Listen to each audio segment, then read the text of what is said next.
Dear students, this is N.K. Vivekanandan, Assistant Professor, Department of English, Common College of Engineering, Salem.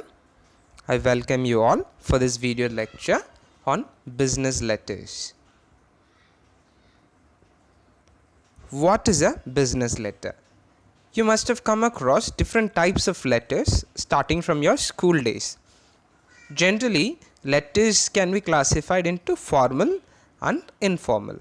So I'm sure all of you know about that, but there is a separate division called business letters. So that is what we are going to see in detail in this video lecture. So we'll start with the definition or the description of what is a business letter. A business letter is a type of letter which serves as a means of communication written for various commercial purposes. Like the definition states, the purpose of business letter is commercial, official. When you go and work in a company, you'll have to correspond with different stakeholders, for different purpose, and such letters can be termed as business letters. So other definition would be a business letter is usually written from one company to another, or between a company and its customers, clients and external parties. So we could see that a company is a mandatory when it comes to a business letter. It could be from one company to another, or from one company to different stakeholders like the customers, different sections within the company. So when a correspondence happens between a company and other parties, we can call it as a business letter. So business letters are the most popular and the most widely written types of letters. So this is the type which is being used for the most purpose throughout the world. So let us see, why should there be a business letter? Why is it important? Why is it necessary to have a separate field called business letters? Can't we just categorize it under formal letters? You could think like that, but business letters have their own uses. Let us see them. A business letter is essential because it produces a permanent written record. Wherever you go, even to government offices, whatever thing that you would require, it is always mandatory for you to write a letter requesting things. It happens even in colleges. If you want to apply for a bona fide certificate also, you'll have to write a letter to the principal stating the purpose, why would you require a bona fide certificate. So it stands as a permanent written record. It may be taken more seriously by the recipient than other forms of communication. In business, when you write a letter, the other party, they tend to take it more seriously rather than talking to them over phone. That would be very casual. It will not show that you are sincere about it. But a letter shows how much serious you are about a particular thing. So it tends to make the recipient respond to the letter immediately and promptly. These purposes can be a business deal, a complaint or apology, notice, invitation, information, and it could be various other corporate matters like we discussed early. Corporate, business, that is the purpose for business letters.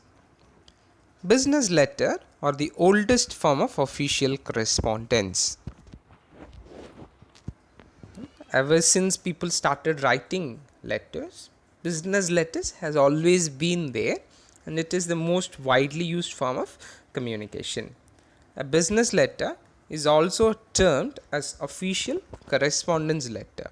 So official, that is why business letter is important.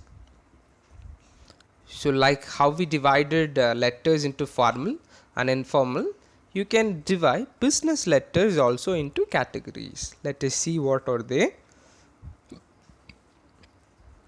Depending upon the need, various types of letters are written and the content varies accordingly. The type of the letter is determined by the purpose for which you are writing the letter. Okay.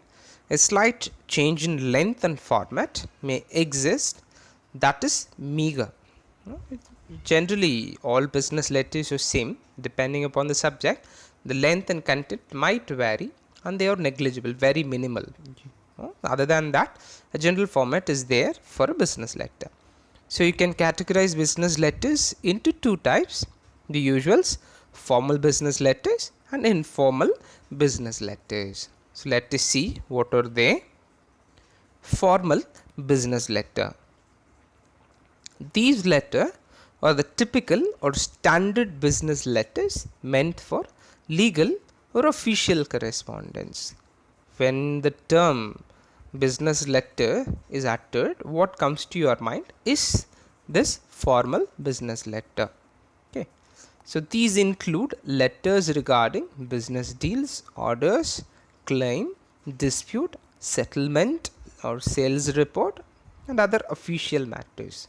Now, when you talk to a superior or when you're talking about something very important, so such letters can be termed as formal business letter.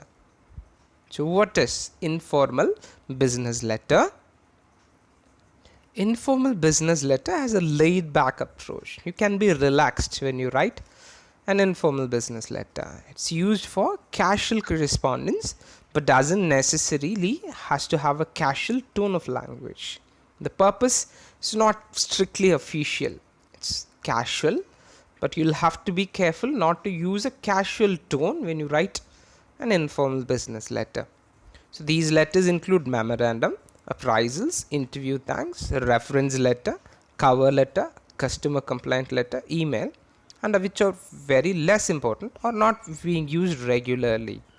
When you write a resume, no, it's an informal business letter where you have it's a very casual thing, not very strictly official.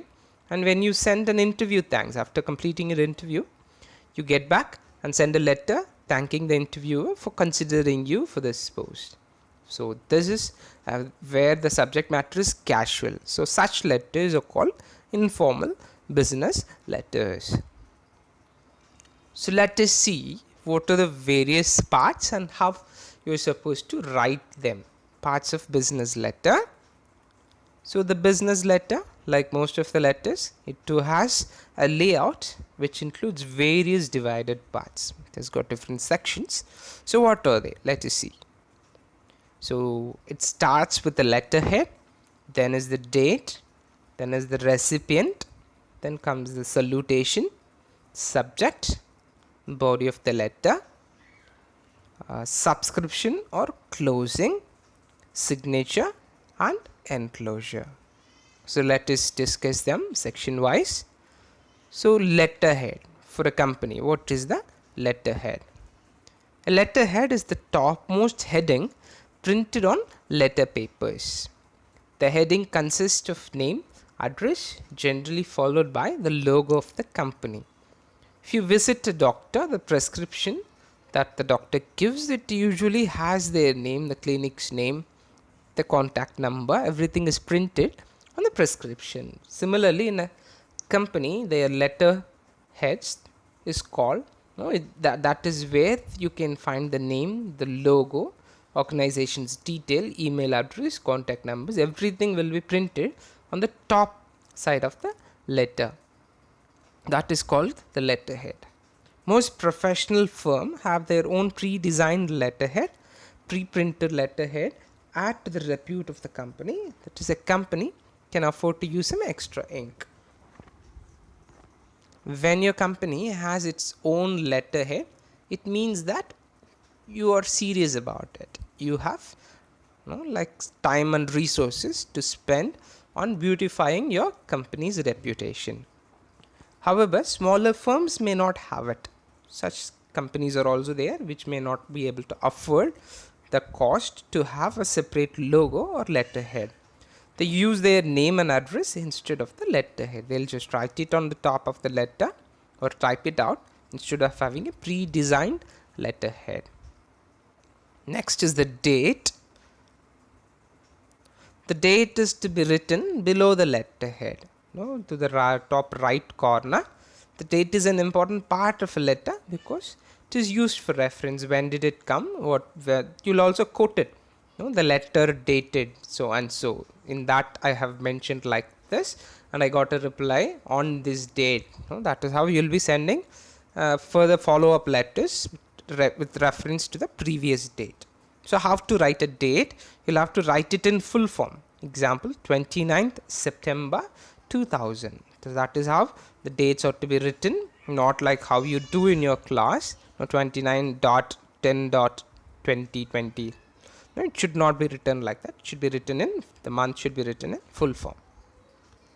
Next is the recipient, the one who is going to receive the letter. Recipients, or the receiver's name and address, is the next part of a business letter. So after date, what comes is the recipient, their name and address. It includes the name of the receiver, his designation and full address inclusive of phone and email. So this is the format in which you'll have to give the receiver's address. Next comes salutation. Salutation is the word of greeting used for beginning a letter. This is where the actual letter begins. It is a courteous gesture, and it shows respect to the receiver. Okay, this is how you'll have to write it, like dear sir, madam, is specifically known as the opening salutation. So subject. This part states the objective of the communication. It should not be in full sentences, just in phrases. Now you are familiar with this section where you'll be mentioning the objective, the purpose of writing the letter. So next is the body of the letter.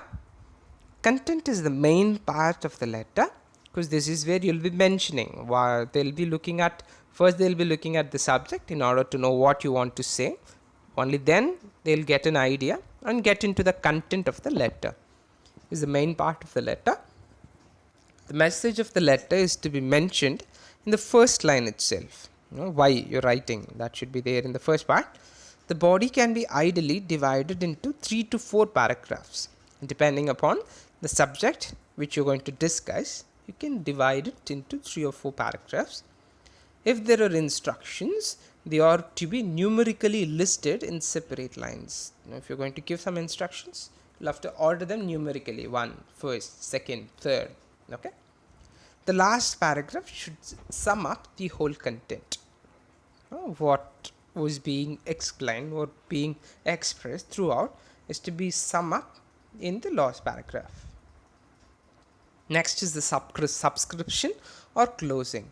Now how you started, dear sir, dear madam, that was the opening. Now you'll have to do the closing. Closing refers to the end of the letter. It is also a courteous. It shows a mark of respect towards the recipient. Let us see what are the standard closing statements. Yours sincerely, regards, thanks and regards are specifically known as closing salutations. Next is your signature. The signature must be done a few spaces below the closing salutation. Signature is to be done in black or blue ink. Remember to use only black or blue when it comes to business letter. Okay, it should be done a few spaces below the closing remarks. Thanks and regards. And comes your signature. Next to your signature, your names should be written in capitals.